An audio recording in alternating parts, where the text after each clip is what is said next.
નિકુંજને આપણે 8 સળી અને 3 પાંખિયાવાળા 5 આવા જોઈન્ટર આપીએ છીએ. અને નિકુંજભાઈ, તમે કોઈ પણ સરસ મજાનો આકાર આમાંથી બનાવવો જોઈએ.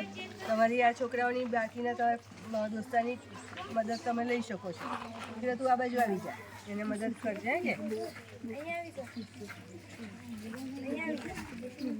કયો આકાર બને છે તે પછી તારે જણાવવાનું છે. હા,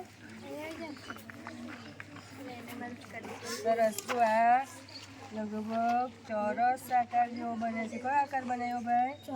ચોરસ આકાર બન્યો. બહુ સરસ. હવે તારે કદાચ આ 4નું જોઈન્ટ લેવું પડશે ને.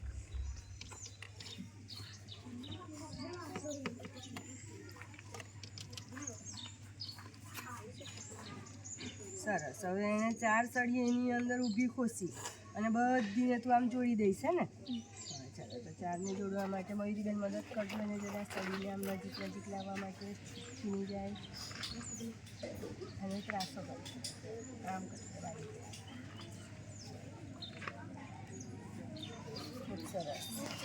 આ નીચેની બેઠક ચોરસ આકારની હતી. આ 4 કયા આકાર બન્યા? ત્રિકોણ આકાર બન્યા. અને હવે એક સરસ મજાનો પ્રિઝમ તૈયાર થયો. સ્ક્વેર પ્રિઝમ કહીશું આપણે, હે ને? સરસ. 3 તાળીથી એને વધારી દઈએ. 1 2 3.